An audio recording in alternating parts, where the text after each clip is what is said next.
ayusin na natin tong hard start ng ating sasakyan. Ito yan. Yan o. Hirap andarin. So, eto na siya ngayon, ang technique.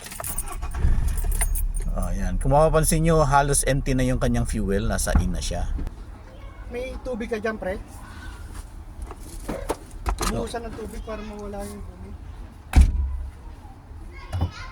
Dapat pala Marami dinala sana ko yung pan kanina. Dinala ko sana yung pan ko kanina, yung tawag nito. Panghigop sa mga alikabok. Hindi ba maghahalo ng pan yan? Hindi, ani naman yun. Patutuyo yun. O isang palang mga teknik at dinala ko na itong sakyan ko sa aking kaibigan na si Pablo, isang professional na mechanic.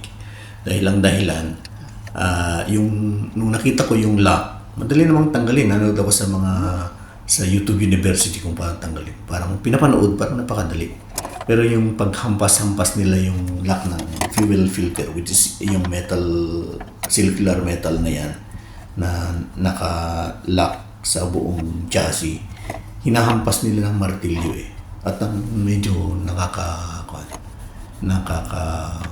bahala, baka mag-cause ng spark habang hinahampas. Eh dahil gasolina yan at unang-una pa naka-full pa yung kanyang fuel, baka maging dahilan ng sunog. So,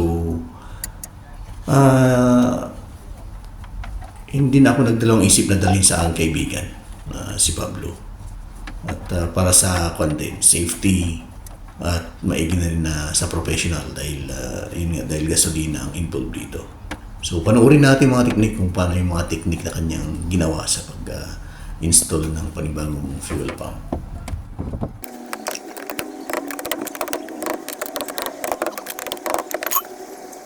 Ito ah.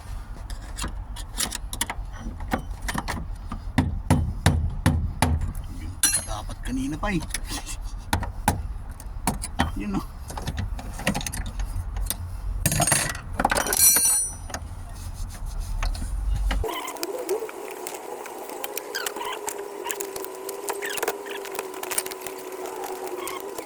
B6.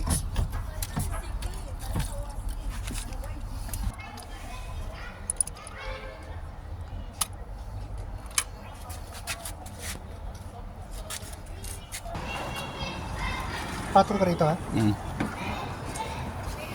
Ito yung sa line, sa fuel line. Okay. So return.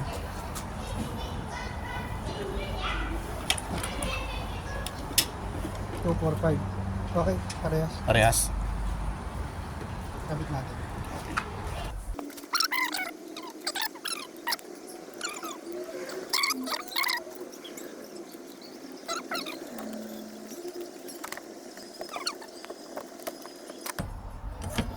Kusang kinakatakutan ko pag baka mag-spark habang binabayo. And lakas naman yung mga hataw mo, okay lang eh.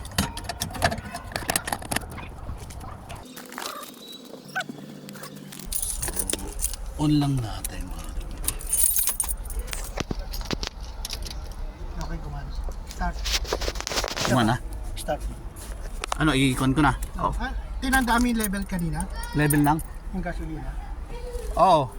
Halos full pa. Parehas lang sila. Teka, hindi ko pa nakita. Start mo.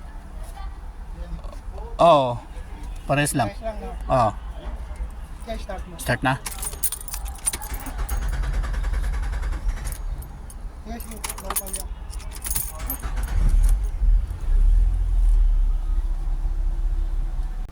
Nakalak na. Yan.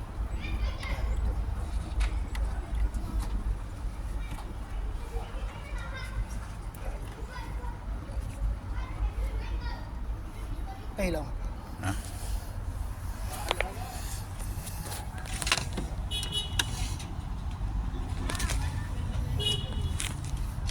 Okay, pre. So yan, sagad na siya. Oo. Dapat suwagad yan. Ay, kumusta pala si Eric? Pasensya na pa, hindi Okay na? na yung one. Naka-ano na siya? Yan lang ang local. Yan yung talaga local, no? Pero okay na yan. 1, 2.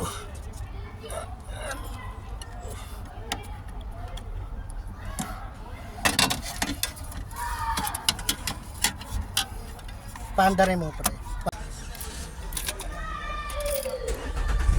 Oh.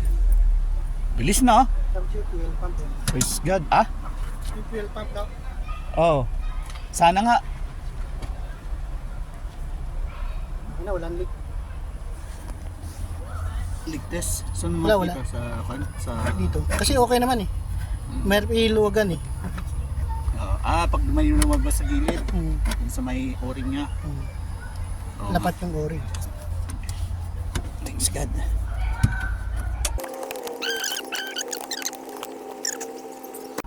Okay, moment of truth mga technique.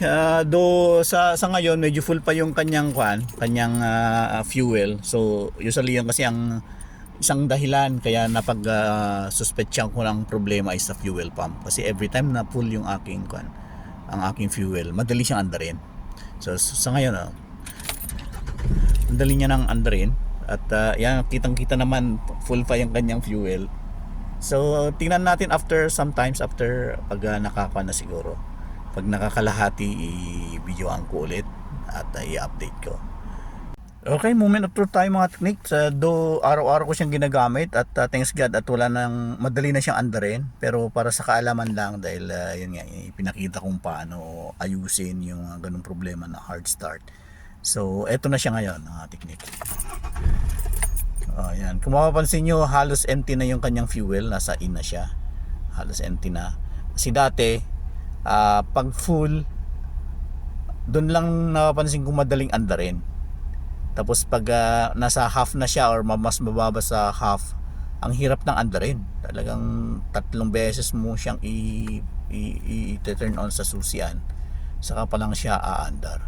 So thanks God sa karunungan dahil dati ang una natin ginawa is sa baterya, pero napatunayan natin na okay pa yung kanyang baterya. Then pangalawa yung camshaft sensor, naglinis na yung camshaft sensor.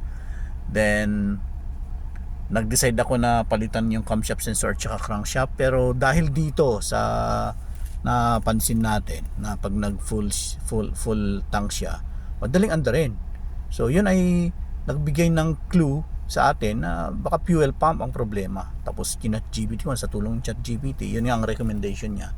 Kaya bumili tayo ng fuel pump. At thanks God nakuha yung tamang diagnose.